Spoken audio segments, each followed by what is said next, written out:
I'll just get started in a word of prayer here. Our dearest Heavenly Father, we thank you for this opportunity we have to study your word. We just ask, dear Lord, that we can be uplifted and edified by what we study here today and apply it to our walk. And we thank you in your Son's name, amen. All right, 12 ordinary men. John. And I've actually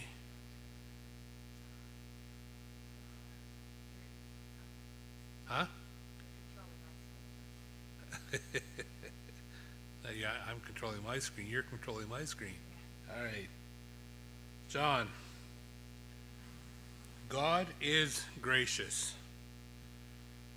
And the origin Hebrew, meaning God is gracious, Gon is a masculine name of Hebrew origin, derived from Yohanan, meaning God is gracious. While originally a biblical name, it remains a popular choice for boys of all backgrounds throughout the world. So, we've actually got some pictures to share. Brother Henry sent these to me. These are actually of John's tomb. And he was there when they were on their holiday and visited. And so, just got 4 pictures here just to show you what it looks like today. So there is actually the Apostle John's tomb, and The other one's a baptistry. oh, the baptistry. Oh, okay, that's a baptistry. All right, Go down into the water. and no water there. Or do you have to book ahead to get the water? Book ahead. Wouldn't that be cool, eh? Yeah. And so, and that building is what?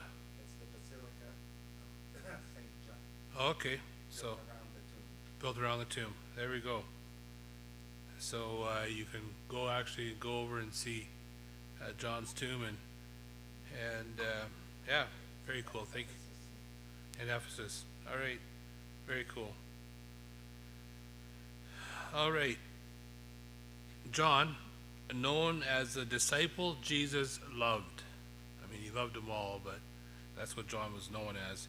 He was also a part of the inner three. John 3 and 23, if someone wants to look that up.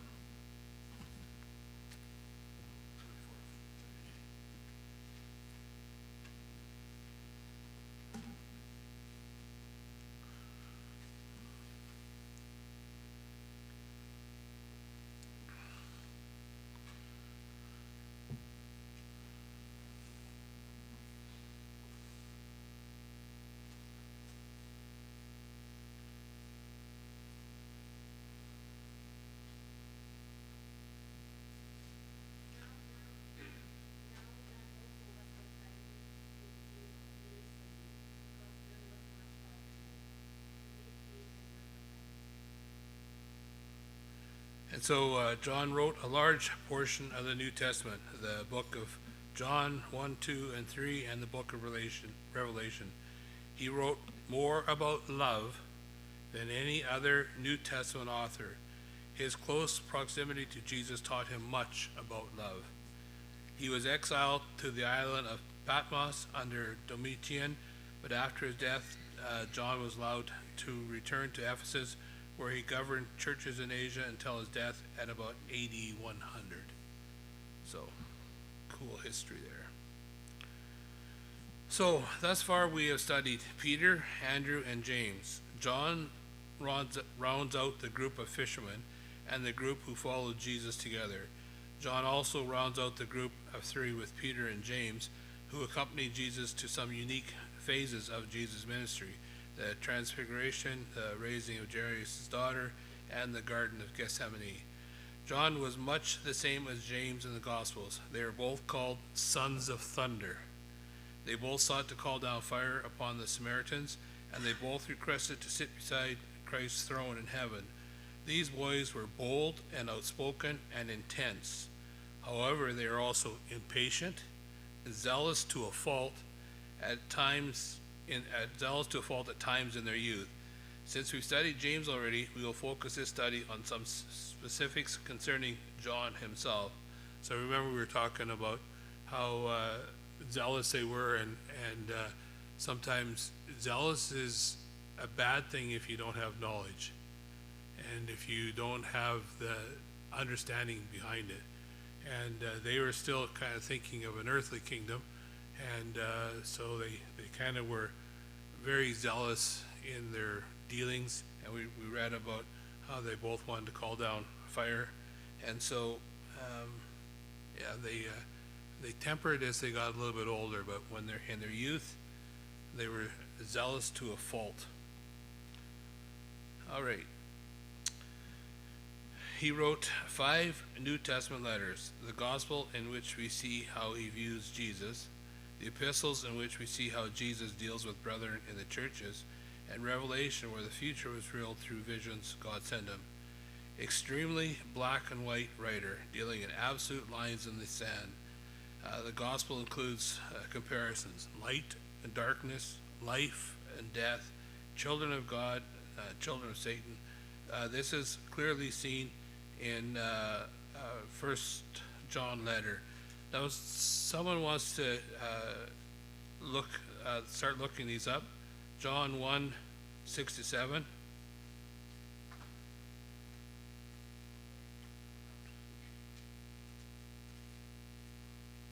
If we say that we have fellowship with him and walk in darkness, we lie and do not the truth. But if we walk in the light as he is in the light, we have fellowship one with another. And the blood of Christ, Jesus Christ, his Son, cleanses us from all sin. And 3:6, and then verse 9.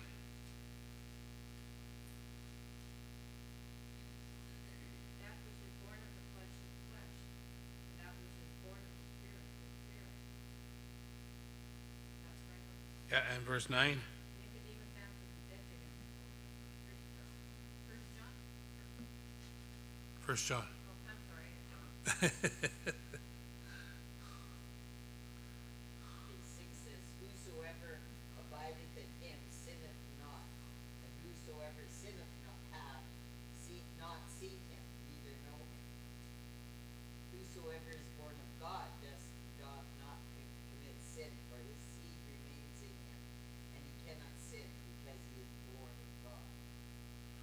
And John 4:4-5.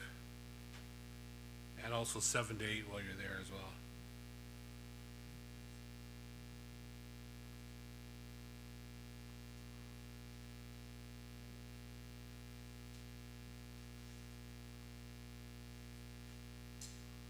You are from God, little children, and have overcome them, because greater is he who is in you than he who is in the world.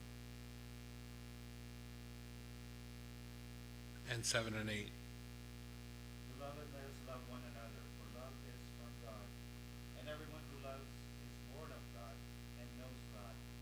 The one who does not love does not know God, for God is love.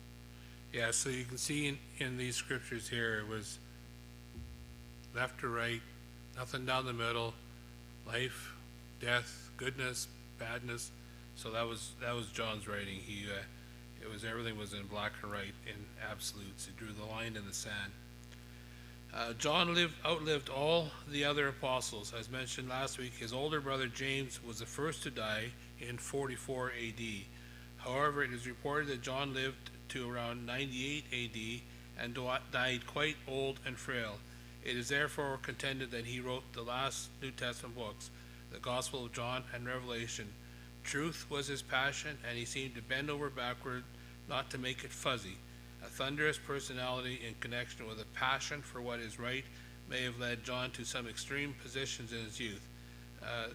We talked about the calling down to fire as an example. Zeal and intolerance can be all useful tools, but only when held and employed in proper balance with other useful character traits. In this lesson, let's examine some areas where John learned that balance and grew to be a strong, fair, passionate, and practical leader for the Lord. So it's good to be zealous. It's good to be on fire for the Lord, but we also have to temper it with wisdom and knowledge as well too. So that's what we're going to learn about how John did that in his ministry. All right, he learned the balance of truth and love. John 1:35 to 36. John, from the moment we meet him in Scripture, is following what is right.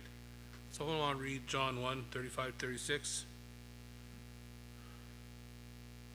Again, the next day, John stood two of his disciples, and looking at Jesus as he walked, he said, Behold, the Lamb of God. Right, so he'd been following John the Baptist, and then when Christ came along, he started following him. So this stand for the right never faded, seeing as how he used the word truth 25 times in his gospel and another 20 times in the epistles. So we can see that he was absolutely for the truth. And we saw that in the scriptures where he talked about right and wrong, life and death. It was very cut and dried.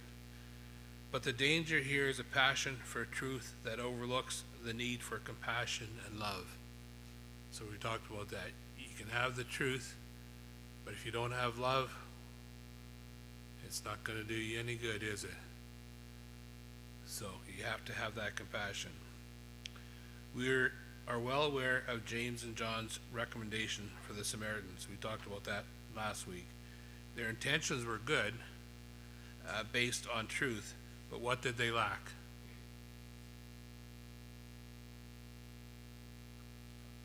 Compassion and knowledge, because and patience, because we read that later on those Samaritans that they wanted to call down fire upon actually were saved.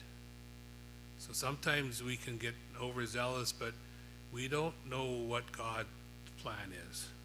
We don't know the wheres and whys and what God is actually trying to do.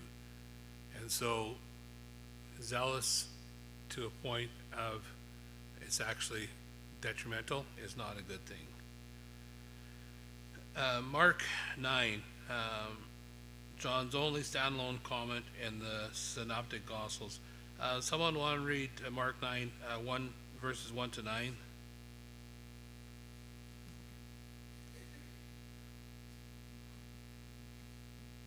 He said to them, Assuredly I say to you, I'm sorry, what chapter?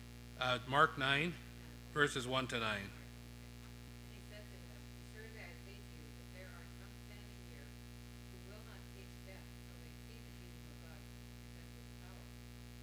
Now after 6 days, Jesus took Peter, James, and John, and led them up on a high mountain apart by himself, and was transfigured before them. His clothes became shining, exceedingly white, like snow, such as no longer are on earth in whiteness.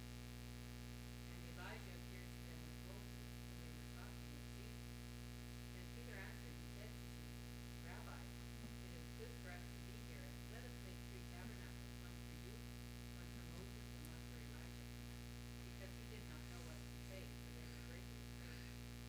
And a cloud came and overshadowed them, and a voice came out of the cloud, saying, This is my beloved Son, hear him.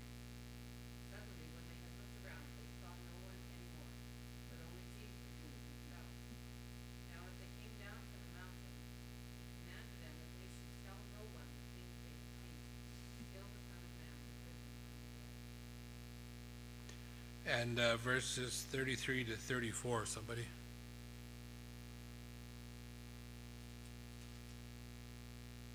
Then he came to Capernaum, and when he was in the house, he asked them, What was it you disputed among yourselves on the road?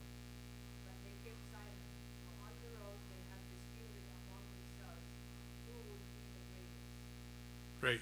So when I read this, I can think of a road trip with the family, and the kids are in the back seat arguing about something, and mom and dad can't quite hear it, but Jesus knew what they were arguing about, but he just wanted them to confess, and they were still thinking of an earthly kingdom. They just still didn't quite grasp it, and so they were thinking like,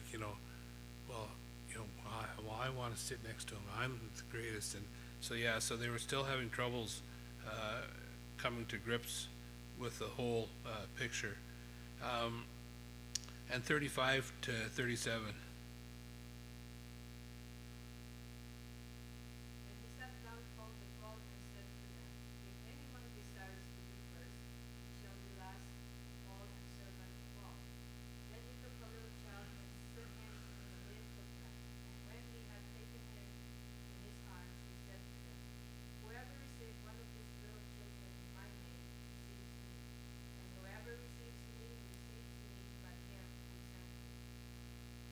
So he's teaching here about compassion, and like, you know, you want to be the greatest in my kingdom. Well, this little child is greater than you. So he's teaching them here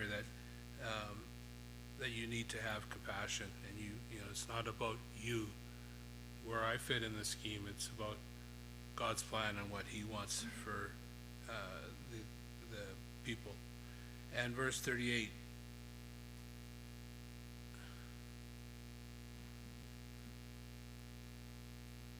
Now John answered him, saying, Teacher, we saw someone who does not follow us casting out demons in your name, and we forbade him because he does not follow us. Right. So once again, like they were still a little ignorant, and Jesus took this opportunity to teach them about compassion and understanding. And verses 39 to 41.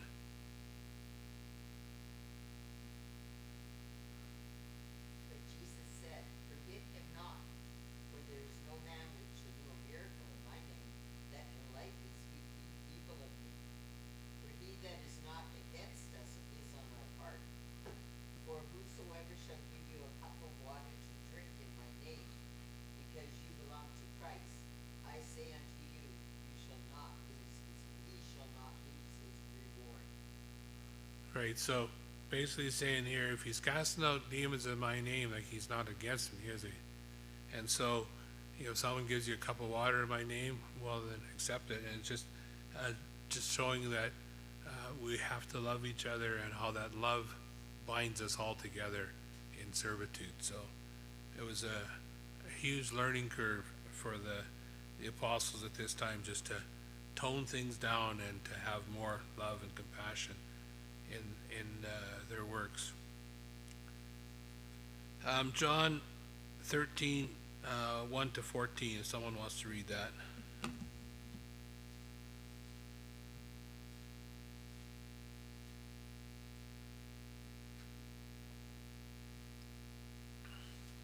Now before the feast of the Passover, Jesus knew that his hour had come that he should depart from this world to the Father.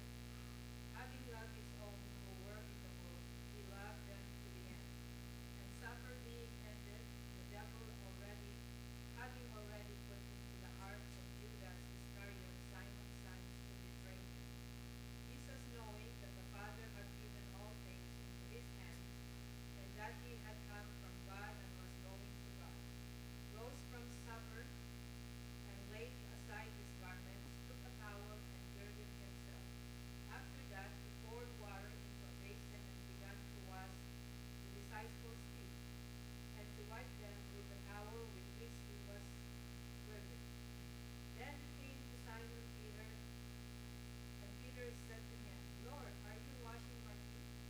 Jesus answered and said to him, What am I doing? You do not understand. You do not understand now, but you will know after this.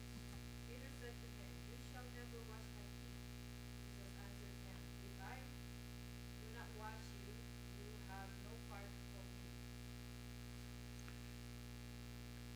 And 34 and 35 while you're there. Simon Peter said to him, Lord, not my feet only, but also my hands and my head. Jesus said to him, He who is bad needs only to wash his feet, but is completely clean, and you are clean. But not all of you. More than you who would betray him, therefore he said, You are not all clean. So when he had washed their feet, taking his garment, and sat down again, he said to them, Do you know what I have done to you? You call me teacher and Lord, and you say, Well, for so I am. If I am then your Lord and teacher, have washed your feet, you also ought to wash one another's feet. So I'm sure we all know the story behind this of the washing of the feet. Back then, they wore sandals, and there was no pavement, and it was all dust. And it was a custom that there was always a bowl of water and a towel there for people to wash their feet when they came in the house. And if you were really rich, then you had a servant that was there to wash the people's feet as a sign of honor when they came in. And so the servant would wash their feet, and clean them because of the long walks on the dusty road. And Jesus took that custom and he lowered himself to it like a servant, that he was washing the disciples' feet. And so he is, he's the Lord and Master.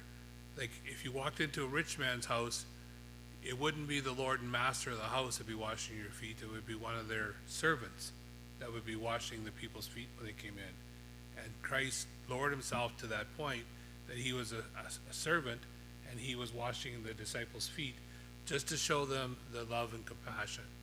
It was a very menial job.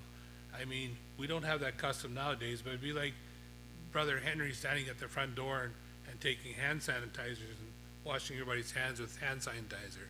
That's the only thing I could bring it to today's standards. You know, it's not something that, you know, he would do, you know, but that would be just an act of servitude, and that's what Jesus was doing here.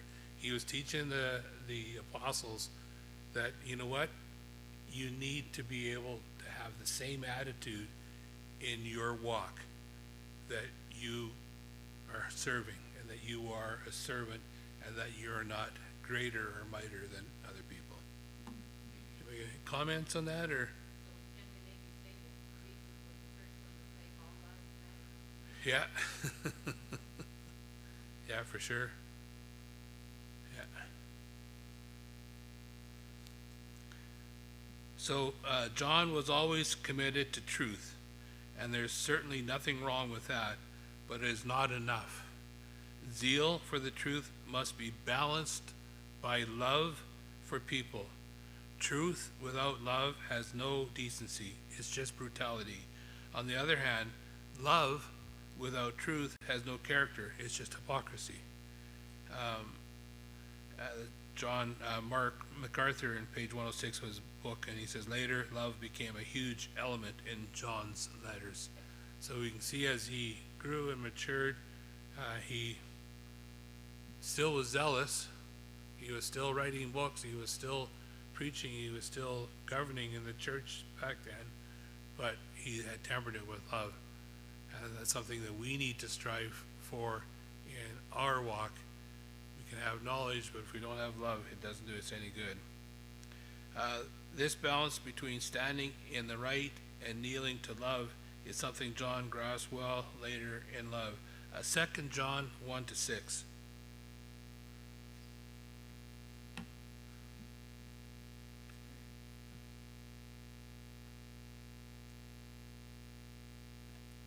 The elder unto the elect lady and her children, whom I love in the truth, and not I only, but also all they that have known the truth. For the truth's sake, which dwells in us, and shall be with us forever. Grace be with you, mercy and peace, from God the Father and from the Lord Jesus Christ, the Son of the Father, in truth and love.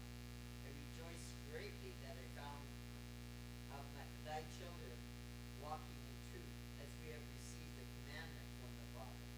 And now I beseech you, lady, not as though I wrote a new commandment unto you, but that which we had from the beginning, that we love one another. And this is love, that we walk after his commandments. This is the commandment, that as ye have heard from the beginning, you shall walk in it. So, truth, still very important in his teaching. And he commended them for the fact that they were still walking in the truth. But how did he end it off there? Yeah. So, yeah, you need to have truth, but I also commend you for the love that you have. So, it's like the old saying, a dual-edged sword. You have to have truth, but you have to have love. And one without the other is not a good thing. Yeah, for sure.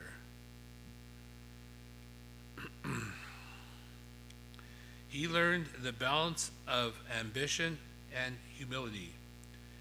John and James were ambitious beyond their own wisdom in the early days. We can all agree to that?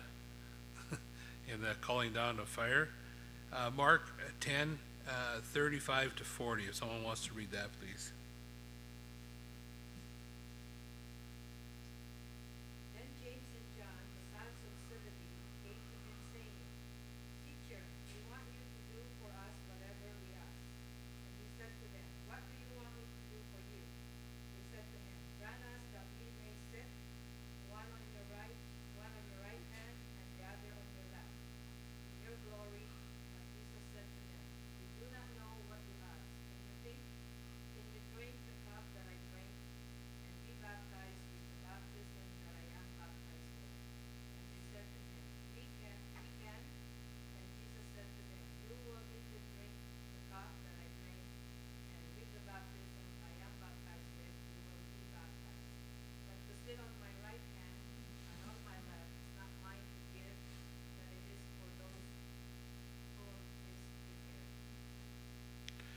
So it is inappropriate for us to ridicule these two men too heavily. Wouldn't you want to sit in a place of honor with Jesus? I mean, I would certainly like that honor. But this drive to be there with him caused them to overlook and even fail to understand what it took to get there. So they were still not quite grasping it, were they? They were still, thinking that it's more about us than it was about the greater picture. And so Jesus said to them they would have to first drink the cup of suffering and death. This they did not understand, but would become well acquainted with it later. Verses Mark 10:41-45.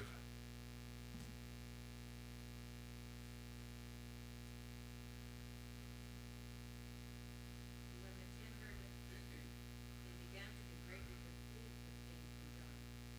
Jesus called them to himself and said to them, "You know that those who are considered rulers over the Gentiles lord it over them, and their great ones exercise authority over them. Yet it shall not be so among you. But whoever desires to become great among you shall be your servant. And whoever of you desires to be first shall be slave of all. Even the Son of Man did not come to be served, but to serve, and to give his life as a ransom for many." Yeah, so Jesus knew he had a group of men that could get the job done. They had the drive to do the work, but they still had to learn that servant's heart. They still had to learn that servant's heart. They were still kind of, well, we deserve the right and left hand. We, and they hadn't yet learned to, no, not we, but them. And so that's what Christ said, like, you need to learn the servant's heart, and that's what we need to do, is learn that servant's heart. And so, we know by later on writings and stuff like that they eventually learned it, but it was a full-time job of Jesus mentoring the apostles, getting them. They had the drive, they had the zeal, and they certainly were getting the knowledge, but they still were missing some of the key elements, and the fact that you can't do what I want you to do if you don't have love and you don't have a servant's heart.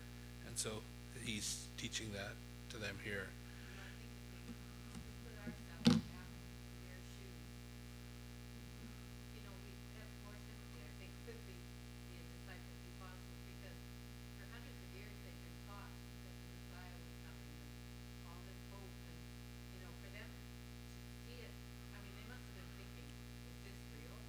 Is this really happening now to us in our time? And it would be a hard thing to comprehend. Well, yeah, the fact that they've been under, Roman oppression for all these years, and to them, a king meant the fact that it was going to be an earthly ruler. And so, yeah, even though they had the knowledge of the scriptures, they still were thinking that of the earthly realm and not the heavenly realm.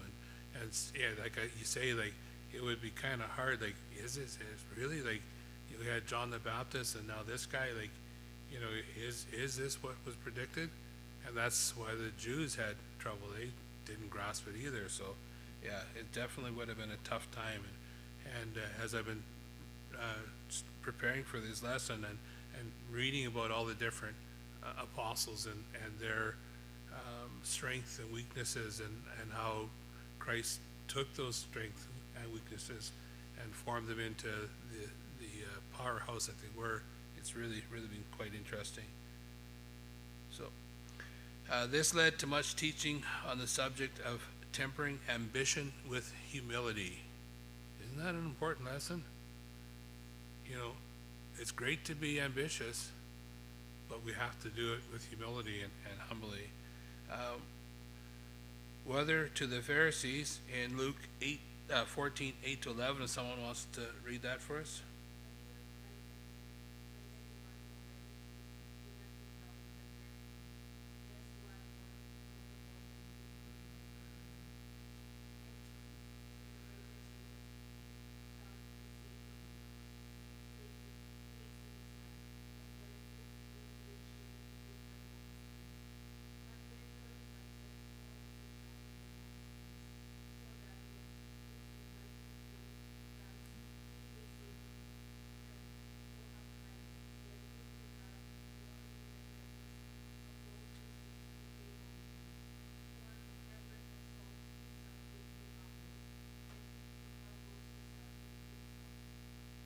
Yeah, so when you're at the as a guest at a party, like, don't go up and take the seat of honor. Sit at the back and be asked up, rather than be sitting there and go, oh no, sorry, can you move back over there? This is reserved for somebody else. And so that's the way we have to have. We have to have that.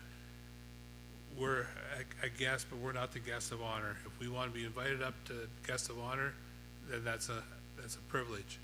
But it's have that humility that, no, it's just good that we're here. We don't have to be sitting at the head table at the banquet. And John 13, 1 to 14. Someone wants to read that, please. Oh, sorry, we already read that with the washing of the feet, so we won't get into that again. But the same thing.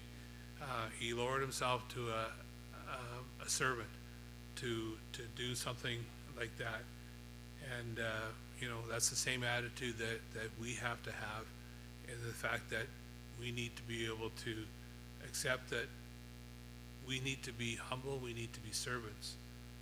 And if Christ can sit down and wash somebody's feet, it'd be an honor to have that done to you, and we have to have that same outlook on life. It is clear that John learned this balance well, not only by the way he spent his life serving Jesus and Christians, but by how much of his epistles encouraged God's people caring for one another. But consider this, for the last 2 decades or more, John was the last living apostle.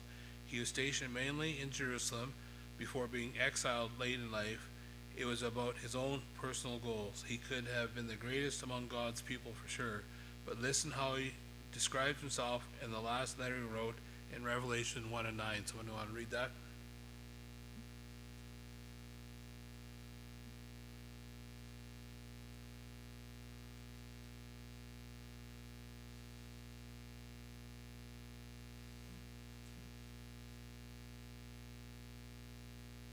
I, John, both your brother and companion in the tribulation and kingdom and patience of Jesus Christ, was on the island that is called Patmos, for the word of God and for the testimony of Jesus. Yeah, so I'm just one of you. I'm just a brother, fellow partaker, and he wrote all those books and did all those deeds, witnessed all those things, and he, at this point in his life, I'm sure he was still zealous, but he had kind of learned that, you know what, I'm just like everybody else. I'm just a fellow brother and a partaker, and he kind of finally learned that lesson about being humble. Do we have any historical reference as to why he was sent there?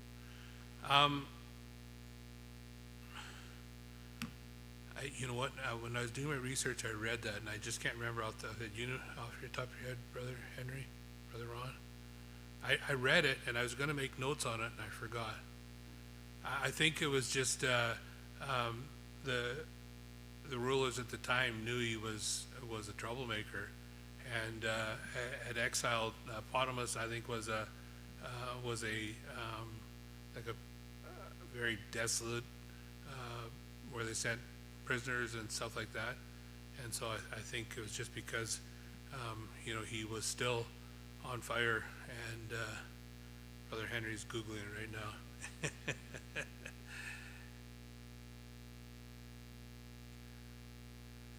Yeah, I think it was just for the fact that he was they didn't like what he was saying and what he was doing, so yeah. So he learned the balance of suffering and glory. It is not hard to establish that John failed to grasp this relationship during Jesus' ministry. We can note in Mark 10 and 37, he asked for the glory. And Mark 10 and 39, he immediately volunteered to drink the cup, not understanding. And in Mark 14, 46 to 50, John, along with the others, fled when Jesus was arrested. So, they still were, looking after their own skin and looking at, their me still type of thing. And when Jesus was arrested, they they all decided, you know what, I didn't sign up for this. And so they were still learning. It was not the asking for glory that set John up for the fall. After all, Jesus had already told the 12 that he would share in such glory in Matthew 19 and 28. It was a failure to understand at that time that suffering is the price of glory in Romans 8 and 17. Suffering is the prelude to glory in 1 Peter 1, 6 and 7. Suffering is not comparable with glory in Romans 8 and 18. So John learned all these things in the next 3 days as he watched Jesus show him the way. In John 18 to 15, John was there when Jesus was wrongfully tried and beaten. In John 19 and 26, John is the only disciple noted to be at the crucifixion. The others may have been, but John is the only one that was noted that he was actually there. And John 21 and 20 to 22, and John walked with Jesus after the resurrection and saw him ascend. And so I think at that time it was kind of a aha moment when he witnessed the crucifixion and then witnessed the resurrection and then witnessed the ascension. And I think he kind of went, now it's like when you're doing a puzzle and you're staring at all these pieces, and then you kind of move to this side of the table and you're going, oh, there it is. You ever have that when you're doing a crossword puzzle? You take another look at it. Don and I, when we're doing puzzles, we change sides all the time, and it's amazing. You go, oh, you've been looking for a piece for like 10 minutes, and all of a sudden it clicks in. You find that piece. Well, I think at this time was the puzzle kind of came together for them at that time. They went, oh, okay. So what a tremendously important balance for God's people to learn. Everyone wants heaven, but who is ready to suffer here and now to get there? Who among us understands that the road to glory is paved with sacrifice? As he noted above, John saw his brother die, outlived all the apostles, lived into his old age, writing letters and encouraging brethren. He learned to love and serve until death, and that God had out the crowns as he sees fit. So we need to have that same outlook, that we're just here, we're servants. We can't make decisions that God makes. We just have to just do what we're told to do it with zeal, do it with love, do it with knowledge, and let God sort out all the rest. At the end of his life, historian Jerome says in his commentary that though John was frail in his final days and had to be carried into the assembly, one phrase was constantly on his lips: "My little children, love one another." Asked why he always said this, he replied, "It is the Lord's command, and this alone is done. And if this alone is done, it is enough." So maybe we can relate to John's impetuous, even rigid nature when it comes to the truth. But can we learn to balance truth and love? Perhaps we understand the ambition. We want to get things done right now. We can see that humble service makes the greatest progress, and that all of us want to be glorified by God, but are we willing to weigh the need to sacrifice for God in order to obtain it? Such things did John learn, and as such are recorded and taught so that we can learn them too. So yes, we need to make sure that we balance the law, the right, the wrong, the light, the dark, with the love and the sacrifice. Any comments on John? Well, for sure that God appointed those 12 apostles in order for us to follow their steps. Yeah, for sure. Like it's really important that we can look at each one of them and their faults and their strengths, and sometimes their strengths were their faults, as we know with the Sons of Thunder, but how they progressed, not only during their mentorship with Jesus. But as they matured in life, the ones that didn't die young, and how they just continued to grow and grow and grow. And that's what we need to do. We need to continue to grow and grow. If we're not, like we studied in Growing Grace and the Knowledge of Christ a little while ago, if you're not growing and getting stronger, you're going backwards. You're going down. All right. Thank you, everybody. Next week is going to be Philip.